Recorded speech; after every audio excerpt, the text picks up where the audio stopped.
Good afternoon, everyone. Welcome to today's COVID-19 update in Alberta. With us is Dr. Deena Hinshaw, Alberta's Chief Medical Officer of Health. Dr. Hinshaw will provide a brief update, and then we will open the floor for questions.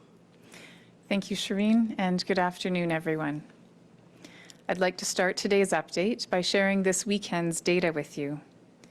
For the 24 hours starting on Friday, August 21st, we identified 83 new cases and 2 deaths. The provincial lab completed 10,175 tests. For Saturday, August 22nd, we identified 106 new cases and no new deaths. On that day, there were 10,098 tests completed. Finally, over the last 24 hours, we detected 69 new cases and 2 deaths. There were 8,489 tests completed. My sympathies go out to all who lost loved ones this weekend, whether to COVID-19 or any other cause. Today, there are 1,172 active cases in the province. 45 people are in the hospital, including 9 in intensive care. In all, 11,600 Albertans have recovered. I also must report several outbreaks of note in the province. Before I list these outbreaks, I want to emphasize that each one of these locations is working closely with public health to prevent further spread. It is imperative that these locations and their employees not be stigmatized or targeted because they are being transparent and proactive. Sharing this information ensures we are communicating with the public about trends. Unfairly targeting any worker or activity participant is counterproductive and risks driving COVID-19 and sickness underground. Those involved in any of these outbreaks are cooperating with public health to limit the risk of spread to others. At health facilities, the Peter Lougheed Centre in Calgary currently has 5 active cases. The Grey Nuns Hospital in Edmonton has 2 active cases. The Good Samaritan Southgate Care Centre now has only 3 active cases and 80 recovered cases. Sadly, 2 of the deaths over the weekend were at this facility, bringing the total deaths there to 31. At religious gatherings, the event in Deadwood near Manning is now linked to 7 active and 10 recovered cases in Alberta. The Bible Pentecostal Church in Edmonton now has 75 active cases with 2 recovered. At workplaces, the Lilydale Chicken Plant in Calgary has 11 cases and 2 recovered, and the Cargill Case Ready Plant has no active cases. Alberta Health Services has confirmed 3 positive COVID-19 cases in staff members of the HealthLink team. Contact tracing is underway, and there is no significant staffing impact to HealthLink at this time. I note that Edmonton still leads the province with 631 active cases. As we've seen Edmonton numbers rise, I've received many questions from Albertans looking to understand why. I have been working with my team to find out more about what is happening. Today, I can share some details on trends we're seeing that contribute to these numbers. The reasons are not new, and there is no one single factor. Primarily, we're seeing growth in cases linked to gatherings, weddings, funerals, family reunions, prayer meetings, informal gatherings of friends, backyard parties, and community groups. There has been a particularly high attack rate in family gatherings.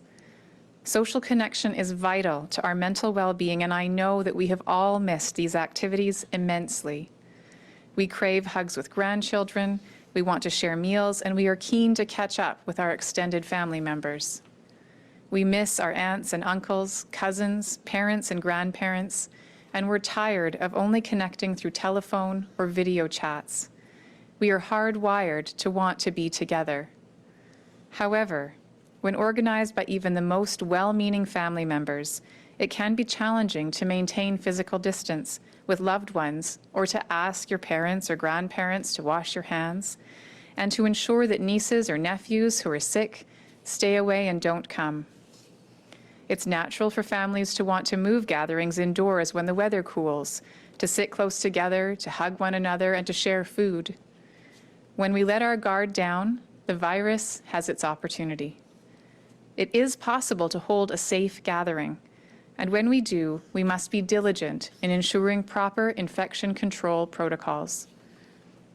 Keep gatherings small and meet outside rather than inside whenever possible. Asking someone to wash their hands or reminding them to maintain 2 meters of distance is the most loving thing we can do for each other at the moment. I also urge the hosts of any type of gathering, big or small, to keep a written list of attendees for at least 2 weeks. It may seem silly to write down which family members come over for a visit, but quick access to accurate information speeds up contact tracing immensely. Keeping this type of information will not get people in trouble, and it has the potential to save lives. Today, I want to remind families that if they are choosing to send their children back to in-school learning, they need to be extra vigilant when considering family gatherings with older relatives. I've said it before and will repeat it today. While children are less likely to have severe outcomes with this virus, they can pass it on to older family members who are more susceptible to severe outcomes. Albertans have a civic responsibility to protect our elders, which unfortunately means considering moving to virtual visits with Grandma and Grandpa as school starts up. While this is a sacrifice, and it may be hard for grandparents, parents, and grandchildren, it is the right thing to do to have these conversations as we move into this next phase of reopening. In addition to encouraging safe gatherings, I would also like to speak directly to younger adults today. It is easy to feel invincible and believe that COVID-19 is only a concern for older Albertans. It is easy to forget the virus's potential to cause harm if you don't know anyone who has suffered from it. It is easy to believe this is someone else's issue. You are less likely to have severe outcomes from a COVID-19 infection, but because of the way the virus is spreading in your age group, you are now more likely to pass on this virus unknowingly and to do so rapidly. We are seeing this in Edmonton right now. You must keep your circle of friends small to protect others from the virus. Your circle of friends needs to be doing the same. Sunday afternoon's brunch and Wednesday's dinner, combined with last night's drinks at a local bar and a midweek movie at a friend's house, each with a different group of friends, means a large number of contacts. While none of these activities individually are problematic if they're occurring with the same small group, when combining different friend cohorts, they create many exposures and contribute to contact tracing challenges. Be wise, wear a mask, maintain distance. Wash or sanitize your hands regularly. If you are meeting up with different groups and anticipate it will be hard to follow public health guidance, keep groups small. Plan to gather no more than once a week at most to reduce the chance of many exposures. Meet up outside instead of inside whenever possible. Critically, if you're feeling even a bit under the weather, don't go out. Stay at home and arrange to be tested. And although we're seeing these trends in Edmonton right now, tomorrow they could be in other communities. By looking at the overall case numbers, it can be easy to think of COVID-19 as a city problem and that the virus will not show up in rural Alberta. While 987 out of 1,172 current active cases may be in Edmonton and Calgary, this overall number does not tell the complete story. There are 185 active cases right now outside of Edmonton and Calgary. And when precautions aren't taken, we have seen even a single case quickly multiply to many more. Even though the majority of current active cases are in large cities, there are a number of rural communities with high case rates in comparison to their population. These have affected people going about their daily lives, in workplaces and continuing care facilities, and while participating in different kinds of gatherings. I do not say this to be alarmist or suggest that any community is doing something wrong. I say this to make the point that COVID-19 is not limited to any one region in the province, and to remind us all that rural communities have not gone untouched. We must all continue to avoid crowded places and close contact with those outside our household or cohort, and to stay home and away from others when we are unwell, regardless of where we live. Whether there are only a few cases in your community or your community has not yet had a confirmed case, COVID-19 can spread rapidly if given the chance. Some may think that there is no way for them to get COVID-19 since they do not know anyone personally who has had it. But we need to remember that no Albertan or community operates in isolation. Albertans regularly travel into neighboring towns or cities to run errands, shop, attend appointments, sell goods, or visit loved ones. While these are necessary outings, they can potentially result in transmission and introduction of COVID-19 from one community to another. It is also important to be aware of any additional restrictions, such as mandatory mask bylaws, that may not be in place where you live, but which may be in effect in communities you are traveling to. The same can be said to Albertans visiting rural communities. I know many Albertans may live and work in larger towns and cities, but regularly go to their hometowns on the weekend to help with family responsibilities or to visit. It can be easy to get comfortable and feel like you can take a break from being careful since it seems like no one in town is sick. But the most caring thing you can do when you go home is to remain vigilant. And as we enter the final weeks of summer, there are still many Albertans vacationing in summer communities, visiting the mountains and beaches. I encourage all Albertans to be respectful of smaller communities and take precautions to prevent potential exposure to COVID-19 or spreading it if we have been unknowingly exposed. I want to be clear, I am not trying to create an us versus them mentality between rural and urban or younger and older Albertans. The message here is that we all still have a responsibility to protect one another. Although I am sure we all wish there was another way, our caring actions are still each other's only protection. Thank you, and I am now happy to take any questions. We'll go to the phones now. Operator, please put forward the first question. All right, first is Julia Wong with Global News. Go ahead, Julia. Hi, Dr. Hinshaw. Where are things in terms of the outbreak being declared over at Good Samaritan Southgate, and how long do you expect the single-site rule exemption to last at that particular site? Are there concerns about staffing levels once that exemption is lifted? And also, Hong Kong researchers are reporting the first case of reinfection where the individual had two separate strains from different parts of the world. What does this say about attempts to find a vaccine for the coronavirus, and what should Albertans take away from this? All right, I'll try to answer all three questions. So the Good Samaritan Southgate outbreak, the last case, I don't have it in front of me, but the last case to be diagnosed was earlier this month. So the end of the outbreak would be 28 days after that last case was identified. We wait 2 incubation periods with no new cases before an outbreak is declared over. And we can follow up and get you that exact date with respect to if there are no new cases when that outbreak would be over. The staffing exemption is currently, it's been written to be in place until August 31st. We'll be watching to see if there are still staffing challenges, if that exemption is still needed. But I anticipate as soon as the outbreak is over that there will be no additional staffing challenges.